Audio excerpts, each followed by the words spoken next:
Muy buenos días con todos. Mi nombre es Hugo Buendía, yo soy abogado laboralista de Mont Group y el día de hoy vamos a exponer un tema muy importante referido a las infracciones laborales en el derecho laboral peruano. Es un tema que trae muchas contingencias a los empleadores por el hecho de a veces no poder llevar a cabo un proceso de despido, ¿no? Conforme a los requisitos mínimos que establece la legislación laboral. Entonces, lo que vamos a hacer en este caso es primero eh, empezar por señalar cuáles son las faltas laborales establecidas en la ley. Luego de eso vamos a conocer un poco del procedimiento judicial y los pronunciamientos también. Vamos a tratar también casos especiales de los trabajadores de confianza y de dirección. Y finalmente vamos a terminar con algunas recomendaciones que Mon Group ha preparado para que las personas que nos están viendo puedan tener mejores herramientas de desvinculación de su personal, ¿no? Vamos a empezar. Eh, bueno, el primer punto que voy a tocar es el tema de la contratación laboral, ¿no? Eh, Muy rápido, ¿no? El Perú tiene una legislación laboral bastante rígida, seguro que ya lo hemos visto en el quehacer diario, ¿no? Si bien es cierto, nosotros tendríamos una estabilidad relativa. ¿Qué significa eso? Que el trabajador puede optar válidamente por el pago de la indemnización por despido arbitrario. En la práctica, lo que ha sucedido es que el Poder Judicial viene otorgando la reposición en su gran mayoría ante cuestionamientos por despido. Y esta reposición ha traído como consecuencia en los últimos años que además de la reposición se le otorgue al trabajador un concepto de daños y perjuicios que no está en la legislación laboral, sino en la legislación civil. Hay un pleno de la Corte Suprema que ha establecido que en los casos de reposición por despido incausado y fraudulento, el trabajador tiene derecho, además de la reposición, al lucro cesante y al daño moral, ¿no? Los daños punitivos, si bien es cierto, también están considerados en ese pleno. El Poder Judicial no lo ha venido ejecutando porque esta figura no corresponde al sistema jurídico que manejamos acá en Perú y en general en toda Latinoamérica, ¿no? Esto va a ser un poquito eh, tedioso, ¿no? El tema de las faltas, porque ah, vamos a hacer un breve repaso de las principales faltas que ha establecido la norma y en función a eso vamos a empezar a trabajar, ¿no? Estas normas, bueno, estas faltas están establecidas en el artículo 25 de la Ley de Productividad y Competitividad Laboral, el decreto legislativo 728, que es la norma general del régimen privado, ¿no? Ah, y las faltas son estas, ¿no? La primera falta grave es el incumplimiento de obligaciones de trabajo.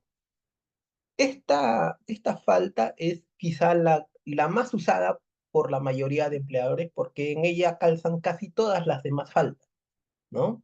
Es como la caja de Pandora o el cajón de Sartre, ¿no? ¿Qué es el incumplimiento de obligaciones de trabajo? Según lo que ha señalado la Corte Suprema en mucha jurisprudencia es aquel incumplimiento que el trabajador hace de las obligaciones que el empleador le encarga con ocasión del puesto de trabajo. Por ejemplo, ¿no? Eh, Tenemos una secretaria, ¿no? Y la secretaria, la obligación principal de la secretaria es coayudar a la labor de su jefe inmediato, ¿no? Y ella debía programar, por ejemplo, una reunión con clientes. Y ese día que debía programarla la reunión con los clientes no la programó o la programó en una hora que no correspondía y los clientes estuvieron esperando y el jefe nunca llegó. Ese es un claro ejemplo de incumplimiento de obligaciones. Por esa falta, la secretaria podría ser despedida por incumplimiento de obligaciones, ¿no? Otro ejemplo podría ser el caso de un personal de seguridad que está encargado de registrar la entrada y salida de las personas a un determinado establecimiento. Y quizá este día, este personal de seguridad pues estaba distraído, ¿no? O estaba pues en otro asunto y resulta que dejó pasar a dos personas a las cuales no las registró, las vio ingresar, no las registró y no lo hizo en la confianza de que no iba a pasar nada. Pero resulta que estas dos personas que no debían ingresar a planta, pues terminaron sustrayendo bienes de ese establecimiento. Entonces, cuando revisan las cámaras de grabación, se dan cuenta de que este personal de seguridad vio ingresar a estas personas, como había mucho movimiento, no las registró adecuadamente, no tomó su identificación, terminaron saliendo, se llevaron mercadería y al final no se supo cuál era la identidad de estas personas. Esta obligación, que fue manifiestamente incumplida por este personal de seguridad, constituye un incumplimiento de obligaciones, ¿no? Entonces, cosas como esas, ¿no? Referidas a las obligaciones que se pactan en el contrato de trabajo o más específicamente en el manual de organización, en el manual de organización y funciones que las empresas deberían tener por cada puesto de trabajo, pueden ser imputadas al trabajador si es que no cumple esas obligaciones, ¿no? Eso va de la mano, por ejemplo, con la reiterada resistencia a las órdenes del empleador. Si el empleador le dice, oye, tienes que hacer esto, esto y aquello, porque son tus obligaciones, ¿no? Y no las hace, en este caso, la norma te exige que esta resistencia sea reiterada, haya ocurrido más de una vez, ¿no? Puede ser una, dos, tres, cuatro veces, dependiendo de la gravedad de estas órdenes incumplidas, ¿no? Pero lo que sí hay que tener en cuenta es que no puede ser una sola vez, ¿no? Porque la norma te exige reiterancia, ¿no? Igual la paralización intempestiva de labores, ¿no? Y esta es una falta que ciertamente no se ve mucho a nivel judicial porque los trabajadores no suelen hacer paralizaciones intempestivas de labores, ¿no? Salvo el caso de las huelgas sindicales, que en ese caso sí está justificado si es que la huelga ha sido declarada procedente, ¿no? Y tienen todo el derecho de paralizar sus labores, pero dejando de lado el tema sindical, los trabajadores, al menos acá en Perú, no suelen llevar a cabo procesos judiciales por despidos, por paralización intempestiva, porque no son faltas que ciertamente el empleador suele imputar a sus trabajadores, ¿no? Es una de las faltas menos judicializadas. La inobservancia grave del RIT o del Reglamento de Seguridad y Salud en el Trabajo.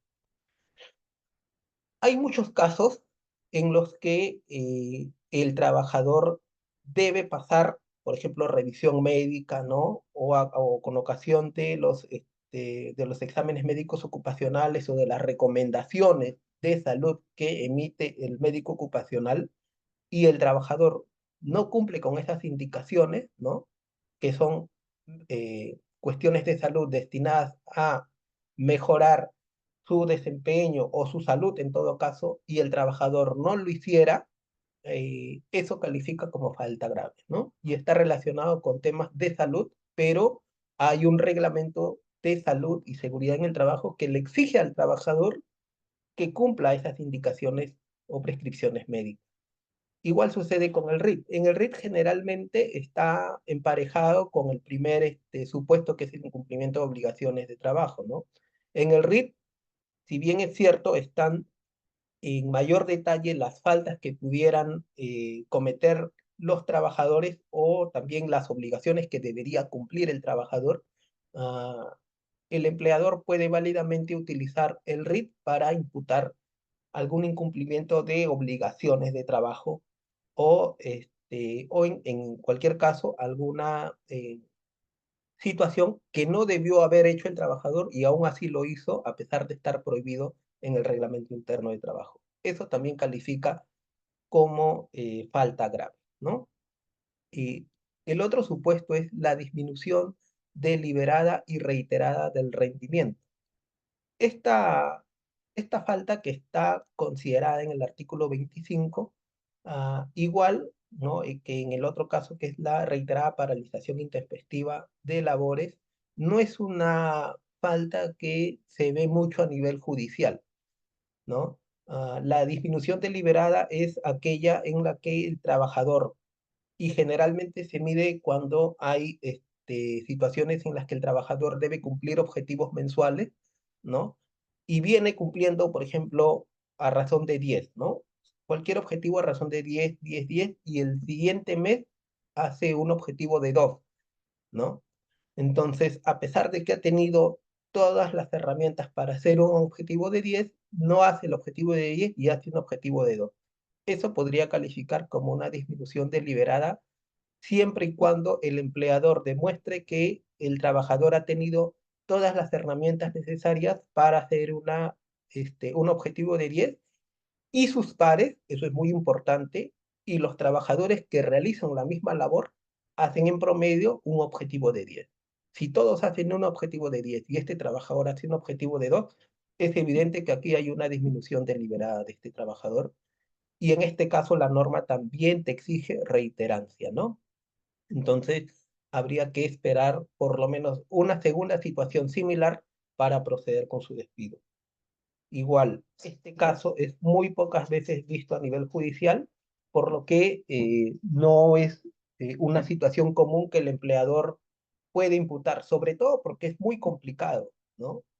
Probar la disminución deliberada del trabajador es complicada, igual la paralización o la disminución de las labores, ¿no? Sobre todo las faltas laborales relacionadas con la capacidad, que es otro tema, ¿no? Es un poco complicado.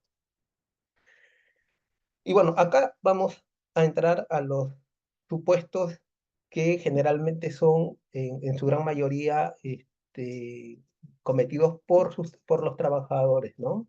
Por ejemplo, la apropiación consumada o frustrada de bienes o servicios del empleador, ¿no? O que están bajo su custodia con prescindencia de su labor, ¿no? Esto, por ejemplo, son los casos en los que el trabajador, pues, hurta bienes de la empresa, ¿no? O el empleador le da una herramienta de trabajo y el trabajador tiene que devolverla en determinado periodo de tiempo y no lo hace, ¿no? Generalmente estas situaciones se ven en aquellas empresas que producen bienes, ¿no?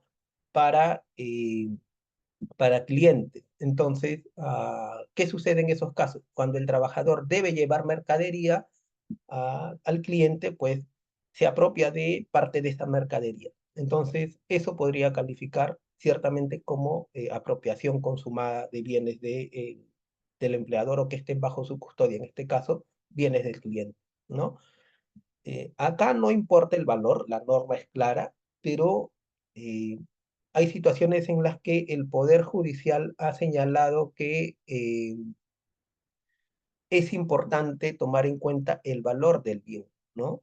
Ah, si bien es cierto, no es una situación en la que el Poder Judicial ha estado en su mayoría conforme, sí hay que tomar en cuenta esta situación para no incurrir en situaciones que pudieran, a nivel judicial, generar un pronunciamiento desfavorable para el empleador. El otro supuesto es el uso o entrega a terceros de información reservada de la empresa. Es cuando el trabajador tiene acceso a información sensible del empleador, ¿no? Y se vale de esto para generarse provechos o favores externos o en su desconocimiento traslada esa información a terceros que no debían conocer esta situación. Este podría ser un caso de negligencia y también califica como falta grave, ¿no?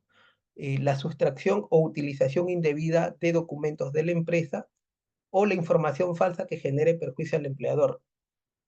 En estos casos, y son situaciones en las que el trabajador proporciona información falsa, ¿no? Por ejemplo, ¿no? Hay muchas situaciones en las que el trabajador, para justificar una inasistencia, presenta un certificado de trabajo. Pero este certificado de trabajo, si bien es cierto, es un certificado veraz, ¿no? El documento es cierto, el contenido de ese documento es falso, ¿no? He tenido más de un caso en la que el trabajador señalaba que estaba mal, porque el certificado decía que estaba mal, pero luego cuando debía estar en descanso médico, uno veía sus redes sociales y se daba cuenta que los días que él tenía de descanso médico estaba jugando fútbol, estaba de viaje. Entonces, ¿qué sucede en estos casos? Esto calificaría como información falsa al empleador, ¿no? Para generarse una ventaja. ¿Esto qué? Ganar días de descanso pagados y pues hacer su vida cotidiana regular. La competencia desleal, que es otra de las faltas, tiene que ver con aquella situación en la que el trabajador eh, o contacta a los clientes de su empleador para proporcionarle mejores rangos de precios y competir con su empleador y ofrecerle los mismos servicios. O la otra situación es cuando el trabajador contacta al cliente y le arrebata este cliente a su empleador. Esas dos situaciones califican como competencia desleal y son faltas graves, ¿no? El tipo de competencia desleal es muy cerrado, ¿no? En estos casos, o compites directamente con él ofreciéndole mejores costos o le arrebatas el cliente al empleador, ¿no? Esos casos también califican como falta grave porque directamente el trabajador que debería guardarle lealtad en el ejercicio de las labores a su empleador, lo que está haciendo es compitiendo directamente con él, en este caso por un cliente directo, ¿no? La otra falta es la concurrencia reiterada en estado etílico o bajo influencia de drogas, y aunque no sea reiterada, cuando por la naturaleza del servicio revista excepcional gravedad, ¿no?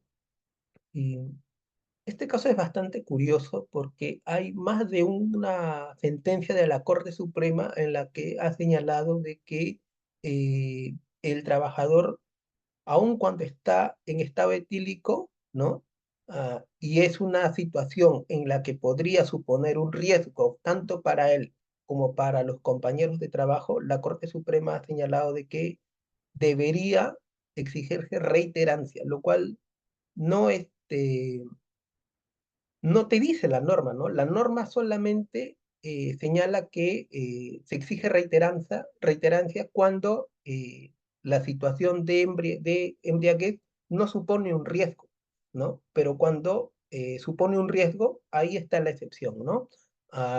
Pero hay situaciones en las que la Corte Suprema ha dicho que no es suficiente el nivel de embriaguez y que lo que debe acreditar el empleador es, primero, que esto suponga una situación grave para el entorno de trabajo, pero además que esta situación haya sido reiterada, ¿no? Ah, Mi sugerencia en este caso es que cuando el trabajador llega en estado de embriaguez y las labores que realiza el trabajador no suponen un riesgo para el entorno de trabajo, primero, se le remita a la comisaría para que se haga el examen etílico, ¿no? Y segundo, el día que él ha llegado en estado de embriaguez, no permitirle el ingreso al centro de trabajo y remitirle una carta indicándole que por la situación de embriaguez que tiene, no podrá desempeñar sus labores ese día y se le da una licencia sin goce, se ve evaluar su situación y se va a determinar si es que, en este caso, se le va a imponer una sanción, ¿no? Que debería ser o una suspensión o una llamada de atención, ¿no? El otro supuesto es los actos de violencia, grave indisciplina, injuria, faltamiento de palabra. Esto es lo más común, ¿no? Aquellas riñas que suceden eh, entre trabajadores, ¿no?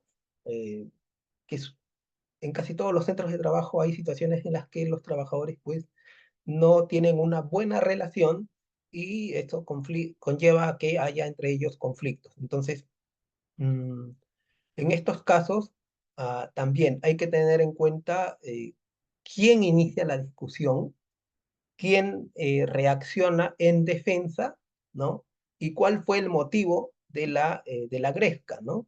Ah, Independientemente de el lugar en que se comete el hecho, porque la norma dice que también puede ser fuera del centro de trabajo, siempre y cuando la situación de conflicto derive de la relación laboral.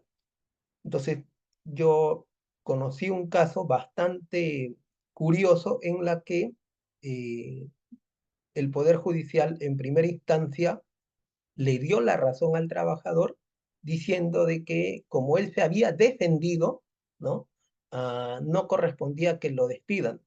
Pero resulta que cuando nosotros solicitamos que la sala laboral revise bien el video, porque la gresca ocurrió en una gasolinera, se pudo advertir que la persona que decía que se había defendido en realidad había empezado insultando a la otra, al compañero de trabajo. Entonces, si bien es cierto, la persona que agredió físicamente fue otra persona, fue otro trabajador y no el trabajador despedido, eh, los testigos y el video corroboraron que la persona que fue despedida fue la primera que empezó la agresión verbal, que también califica como actos de faltamientos de palabra, ¿no? Entonces, por eso es que la sala laboral en este caso revocó y le dio la razón al empleador.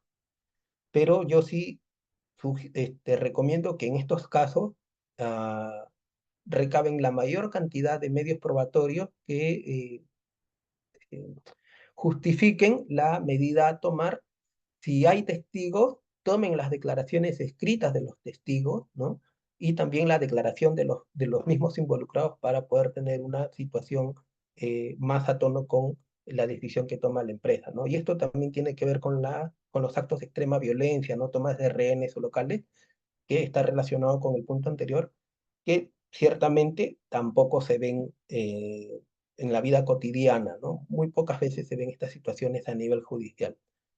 El otro caso es el daño intencional de bienes a la empresa, ¿no? Es una situación bastante clara, ¿no? Si el trabajador daña de manera intencional bienes o propiedad de la empresa, el empleador está debidamente facultado para proceder a despedirlo y eventualmente a demandarlo por daños y perjuicios para que repare esos daños, ¿no?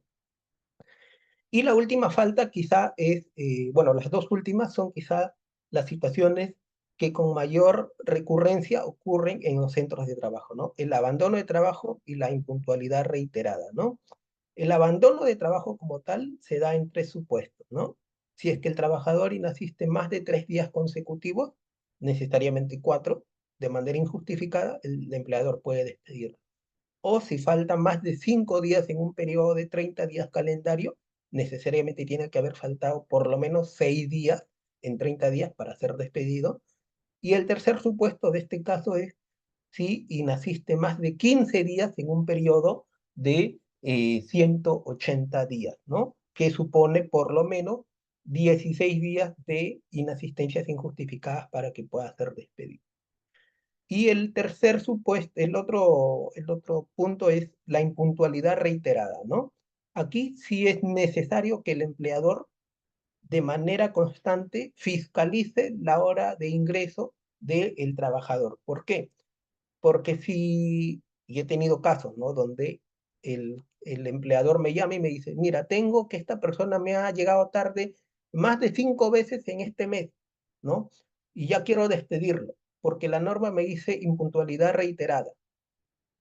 Y lo que hay que tener en cuenta en este caso es que la norma te dice, sí, tiene que haber impuntualidad reiterada, pero en cada una de esas situaciones en las que el trabajador llegó tarde, tú debiste haberlo sancionado de manera progresiva. ¿Qué significa eso? Que si llegó tarde un día, ¿no? La primera vez, le haces una llamada de atención escrita. Si llegas tarde una segunda vez, una amonestación escrita. Si llega tarde una tercera vez, una suspensión de un día. Si llega tarde una cuarta vez, una suspensión, no sé, de 3 días. Si llega tarde una quinta vez, ya, ok, despídelo porque ya hiciste todo este trabajo previo de acusar la tardanza del trabajador y de haberlo sancionado de manera progresiva.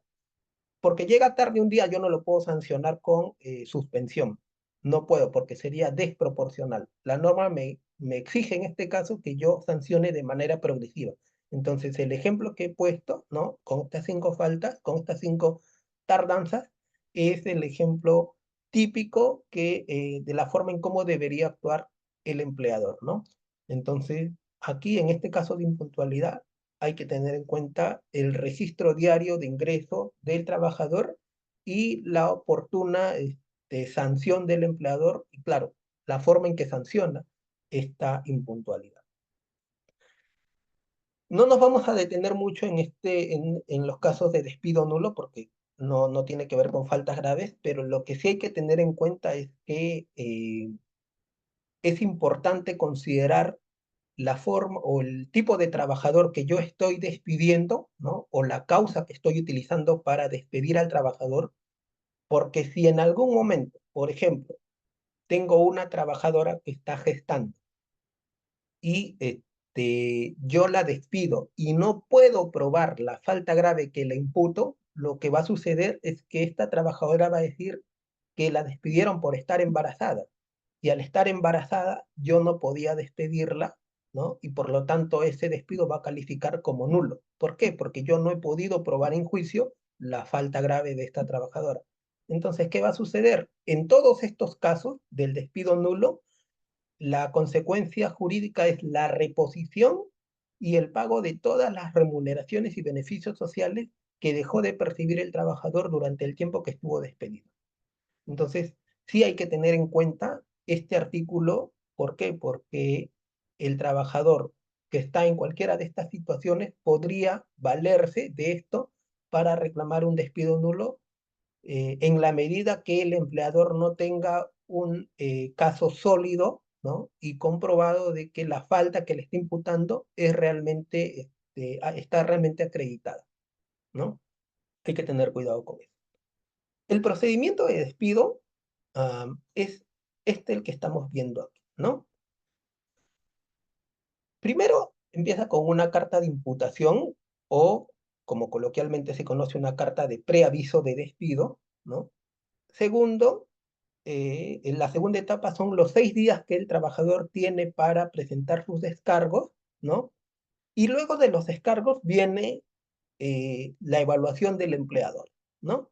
Si es que recibidos los descargos, el empleador considera que la falta no ha sido desvirtuada, procederá con la sanción, pero si considera que ha sido desvirtuada y hay una justificación, ¿no?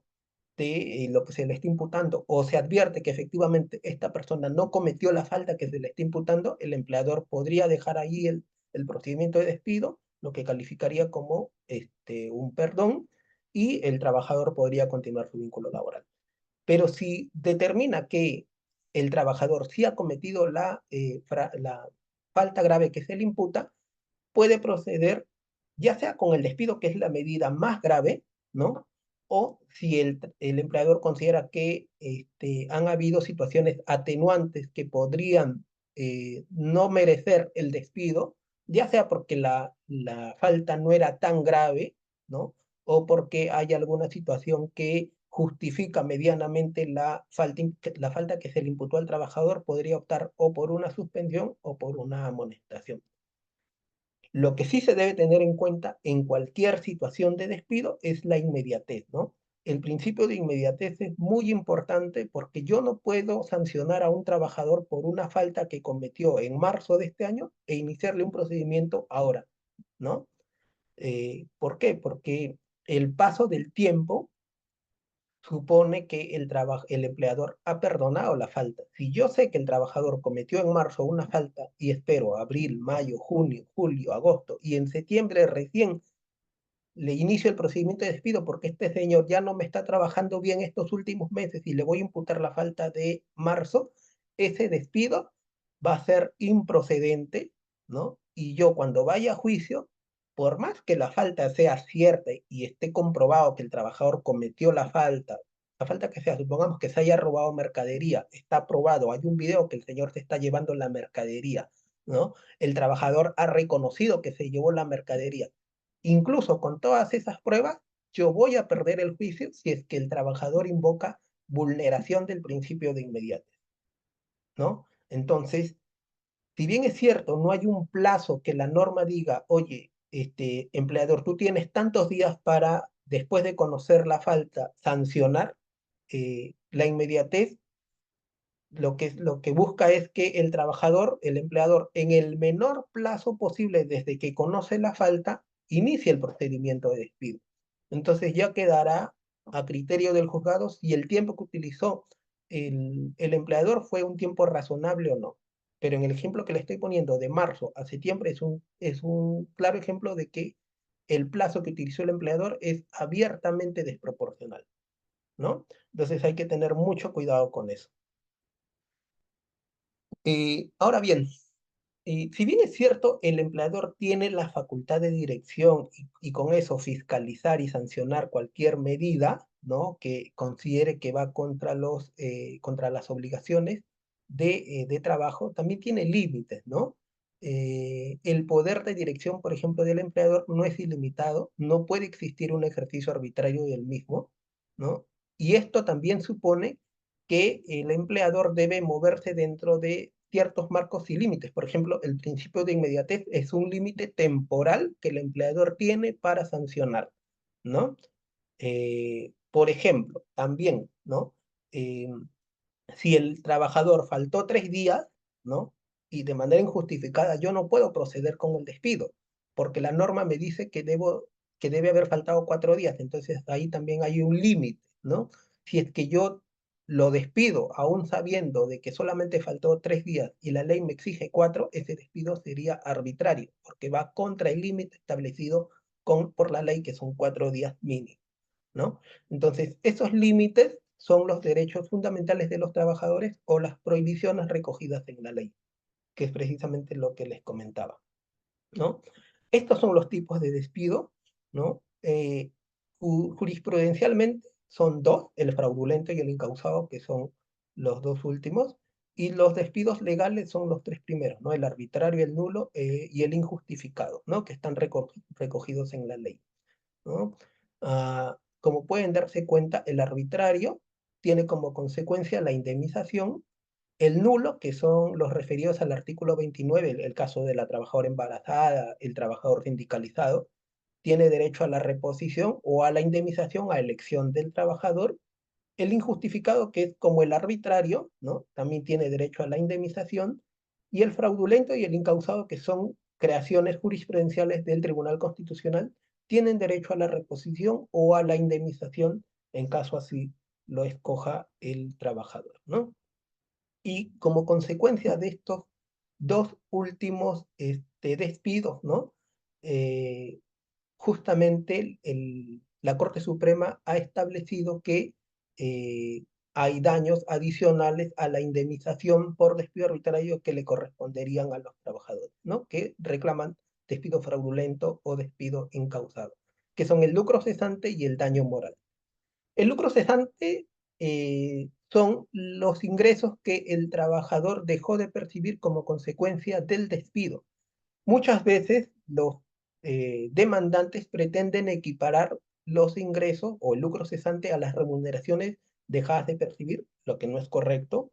Lo que suele hacer el Poder Judicial es establecer un monto proporcional, prudente a lo que el trabajador debió haber percibido, sin considerar beneficios sociales, ¿no? Solamente tomando como criterio la remuneración. Y en cuanto al daño moral, este sí es un concepto bastante subjetivo. El juez lo que suele hacer es fijar un monto Ah, por ejemplo, ¿no? He tenido dos casos en los que el trabajador pidió entre 50 y 60 mil soles. En el primero le dio 14, pero en el segundo no le dio absolutamente nada. ¿Y cuál fue la razón? Que el trabajador no había presentado ningún medio probatorio que acredite que había tenido una afectación emocional por el despido. ¿Y cómo probaría eso? Con una pericia psicológica, por ejemplo, ¿no? Entonces, si es que el trabajador no presenta en su demanda judicial una prueba que determine la existencia de un daño emocional, psicológico como consecuencia del despido, tiene el empleador grandes posibilidades de que el juez desestime el daño moral, ¿no? El lucro cesante, si es que el trabajador es repuesto, ya sea por despido incausado o despido fraudulento, las probabilidades de que desestime el lucro cesante son muy pocas, casi siempre se las dan. Y estos son casos especiales de desvinculación, ¿no? El personal de dirección y el personal del trabajador de confianza. El personal de dirección es aquella persona que detenta la representación del empleador. Caso típico, los gerentes, ¿no? Y el trabajador de confianza es aquella persona que trabaja en contacto directo con el empleador o con el personal de dirección y además tiene acceso, ¿no?, a información sensible. Por ejemplo, una secretaria es una trabajadora de confianza, ¿no? Entonces, en esos casos, ¿no? La Corte Suprema, ¿qué ha señalado? El empleador puede cesar a ambos trabajadores por retiro de confianza, ¿no? Pero hay que tener en cuenta una situación. Si es que el trabajador de confianza, que también es el trabajador de dirección, que también es un trabajador de confianza, siempre ha sido de confianza desde el inicio de sus labores, no le va a corresponder reposición ni indemnización por despido arbitrario. Pero si el trabajador ha ascendido, ha hecho carrera, primero fue un trabajador regular y luego ascendió a un cargo de confianza o de dirección, sí le corresponderá el pago de la indemnización por despido arbitrario si es que el empleador no le permite reincorporarse a su puesto inmediato anterior. Entonces hay que tener en cuenta esta situación para que no le juegue en contra la decisión de desvincular a un trabajador de estas características por retiro de confianza, ¿no? Y claro, acá tenemos el caso de una trabajadora gestante que era una trabajadora de confianza, ¿no? Y hay situaciones eh, contradictorias en el mismo Poder Judicial, ¿no? Por ejemplo, tenemos esta casación del 2017, la 4396, que declara válido el cese de una trabajadora gestante por retiro de confianza, ¿no? Dice que en este caso no hay un despido, o sea, no le puede acarrear la reposición por al puesto de trabajo porque ha sido siempre una trabajadora de confianza.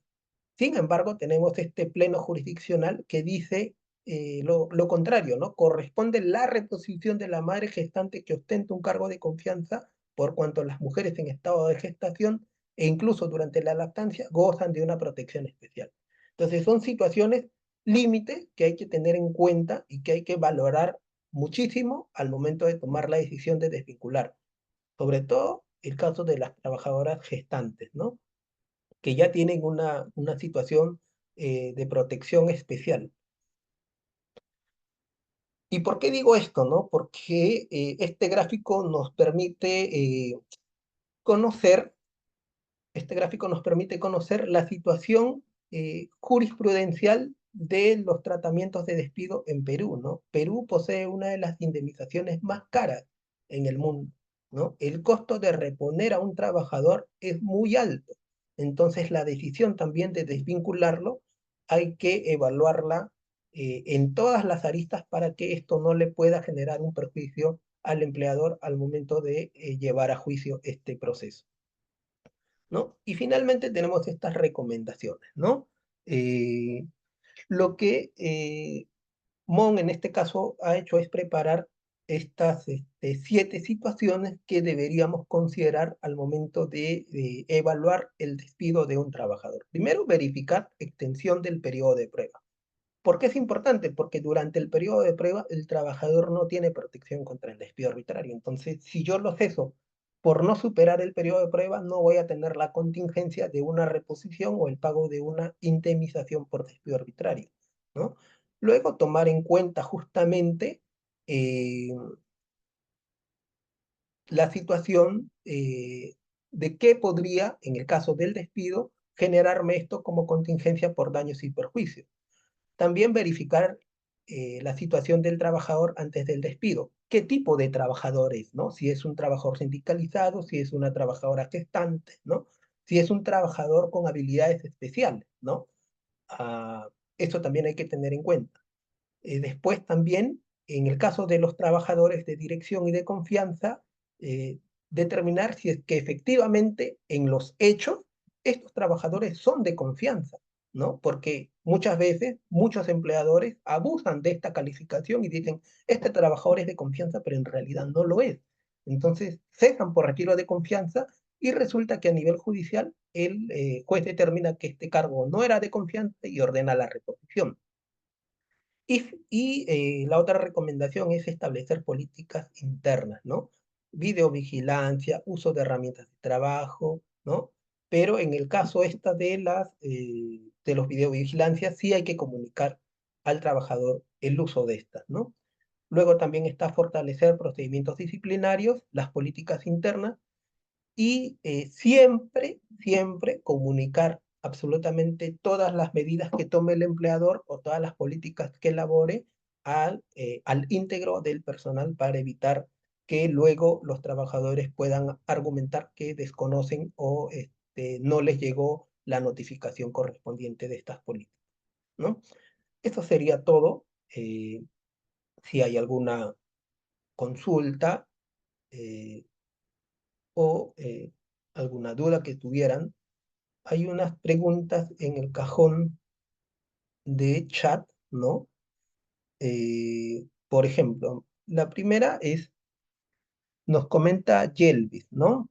Una consulta, si el trabajador de seguridad deja ingresar a personas no autorizadas, es única falta, me habilita para despedir, tendrían que ser 2 o 3 por incumplimiento, pero al ser un hecho grave, ¿cómo puedo pasarla por alto?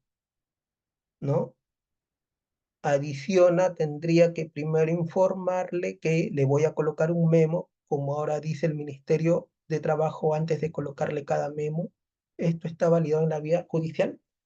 Si es una situación grave, ¿no? Acá hay que tener en cuenta la proporcionalidad de la medida.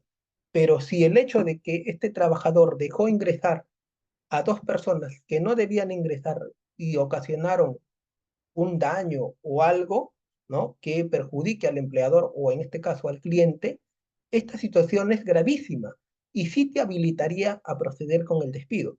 Pero si dejaron ingresar a 2 personas que salieron y no pasó absolutamente nada, ¿no? Allí ya entra a criterio del empleador. Si el ambiente donde ingresaron era un ambiente reservado, que nadie debía ingresar, ¿no?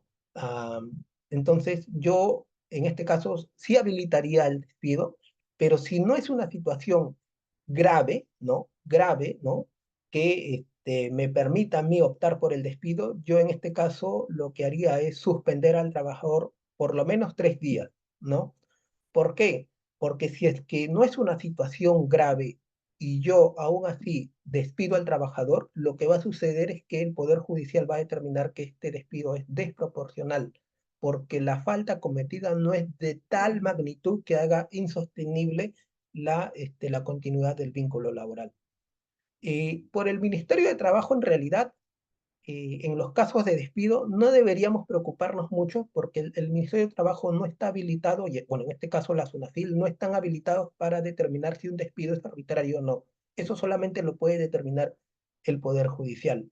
Incluso cuando la SUNAFIL va y te hace una verificación por despido arbitrario, tú puedes decir absolutamente la causa que tú quieras, que fue el motivo de despido, y aún así no te van a sancionar por eso, ¿no?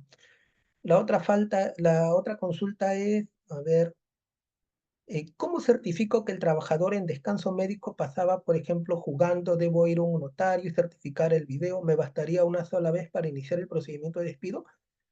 voy a empezar por lo último. Claro que te bastaría una sola vez, porque el solo hecho de haber acreditado que el demandante, el trabajador, no estuvo descansando en su casa, sino estuvo jugando, es una evidencia clara de que te proporcionó información falsa para seguir pues su vida diaria, ¿no? Y en este caso no tendrías que ir a un notario ni mucho menos, solamente extraer este video de YouTube y ofrecerlo como medio probatorio en tu contestación de demanda.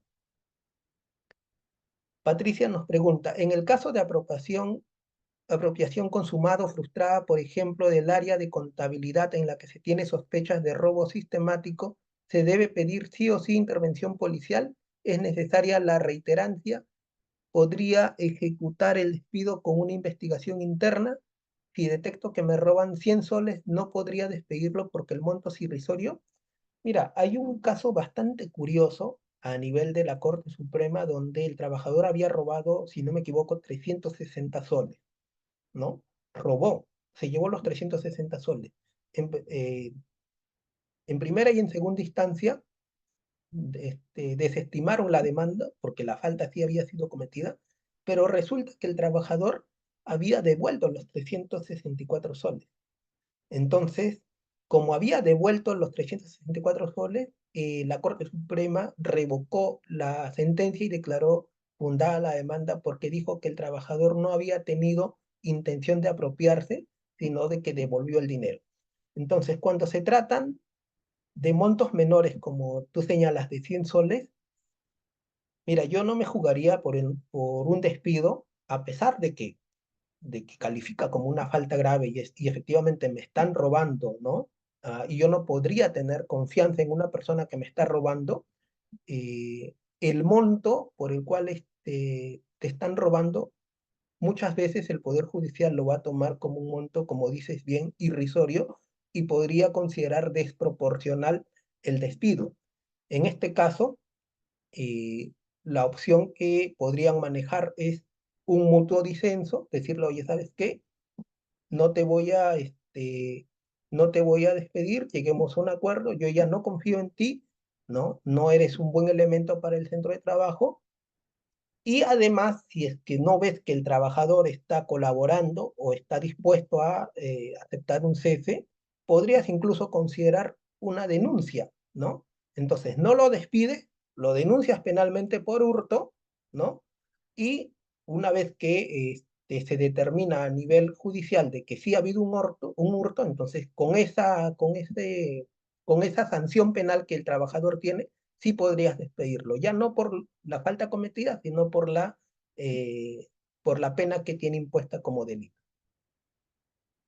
Dice, en el caso de peleas, debo enviarles la comunicación previa que ahora dice el Mintra antes de colocar mi medida disciplinaria. No me queda claro esta pregunta. Dice, en el caso de peleas, debo enviarles la comunicación previa que ahora indica el Mintra. No sé a qué comunicación previa te refieres, Yelvis. Si pudieras aclarar eso. Y Fabiola pregunta si enviarán el PPT. Sí, sí, entiendo que eso se coordina por el correo y por allí van a solicitar ustedes lo que estimen conveniente, y lo coordinan directamente con Mont para tener todo lo que hemos conversado ahora, ¿no? Dice Diana, ¿existe una figura de despido sin causa justa en donde se deba pagar un monto determinado por no tener la justificación del despido? Por ejemplo, podría calificar como despido arbitrario, como despido o como despido incausado. Cuando yo despido a un trabajador y no le imputo ninguna causa, simplemente le digo, hasta aquí trabajas, pero no le imputo ninguna falta relacionada con la conducta o la capacidad, eso calificaría como un despido sin causa, ¿no? Y el otro tipo de despido sin causa es cuando yo le imputo una falta, pero a nivel judicial no puedo probar esa falta. Entonces, como no puedo probar y estoy en la obligación de probar la falta que le estoy imputando al trabajador, entonces eso calificaría como un despido sin causa y el trabajador podría optar o bien por la indemnización o bien por la reposición al puesto de trabajo. ¿no? Esas son las preguntas que tengo en el chat. ¿Hay alguna pregunta adicional que tuvieran o alguna duda, alguna consulta sobre lo que hemos conversado?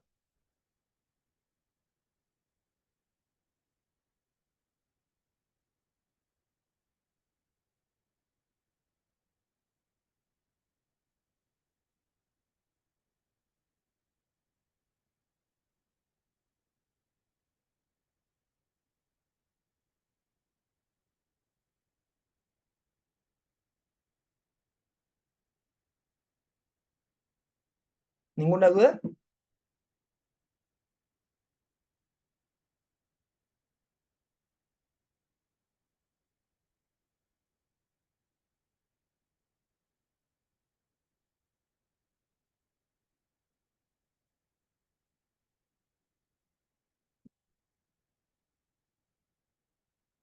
Bueno, eh, comentarles que, a ver, un segundo está pasando. A ver, comentarles que a la conclusión de este webinar, ustedes van a poder seguir consultando a través del correo que les llegó a la invitación, a hacer las consultas que estimen convenientes, ¿no? Si desean mayor información sobre lo que nosotros hemos conversado ahora, pues eh, vamos a estar siempre abiertos a absolver todas las dudas, todas las consultas que tengan, y si eventualmente tuviesen alguna situación en la que necesitan desvincular a personal que ha cometido alguna falta grave, pues nosotros estamos abiertos a asesorarlos y ayudarlos para que esta medida sea lo menos contingente posible para ustedes como empleadores. Ha sido un gusto. Espero volver a tenerlos en otro webinar y muchas gracias por las preguntas que han formulado en el chat del seminario, ¿no? Muy buenos días.